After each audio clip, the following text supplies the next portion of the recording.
Hi, இன்றைக்கி நான் உங்களுக்கு வெண்டைக்காய் பொரியல் எப்படி செய்யறதுன்னு சொல்ல போகிறேன். வானலில் கொஞ்சம் எண்ணெய் ஊற்றிக்கோங்க, கடுகு உளுத்தம் பருப்பு போட்டுக்கோங்க, 2 காஞ்ச மிளகாய் விதையை தட்டிட்டு போட்டுக்கோங்க. உங்களுக்கு வெங்காயம் வேணும்னா ஆட் பண்ணிக்கோங்க. கடுகு பொரிஞ்சதுக்கப்புறம் இப்போ நான் வெண்டைக்காவை போட போகிறேன்.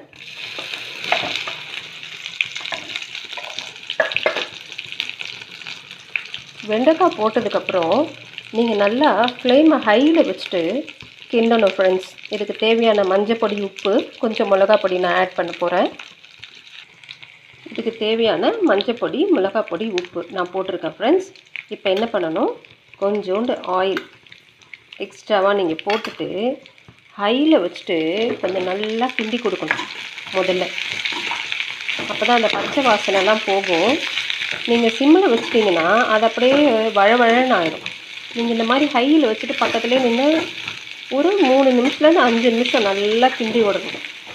கிண்டி விட்டிங்கன்னா சூப்பராக உங்களுக்கு கிறிஸ்பியான வெண்டைக்காய் பொரியல் கிடைக்கும் ஃப்ரெண்ட்ஸ். இந்த மாதிரி ஹையில் வச்சு ஒரு 5 மினிட்ஸ் கிண்டி விட்டுட்டு சிம்மில் வச்சுட்டு அப்படியே கொஞ்சம் நேரம் அடுப்புலேயே நீங்கள் வைங்க. கொஞ்சம் நேரத்தில் உங்களுக்கு சூப்பராக கிறிஸ்பியான வெண்டைக்காய் பொரியல் ரெடி ஆகிடும்.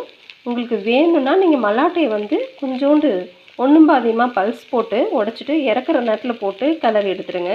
உங்கள் குழந்தைங்க ரொம்ப விரும்பி சாப்பிடுவாங்க. நீங்களும் ட்ரை பண்ணுங்கள் ஃப்ரெண்ட்ஸ். பார்த்தீங்களா, சூப்பராக வெண்டைக்காய் பொரியல் தயாராகிடுச்சு. இது வதங்கினதுக்கப்புறம் கொஞ்சம் அப்படியே குவான்டிட்டி கம்மியாகிடும். அதனால் நீங்கள் உப்பு மட்டும் கொஞ்சம் பார்த்து போட்டுக்கோங்க ஃப்ரெண்ட்ஸ். நீங்களும் உங்கள் வீட்டில் ட்ரை பண்ணி என்ஜாய் பண்ணுங்கள். தேங்க்யூ.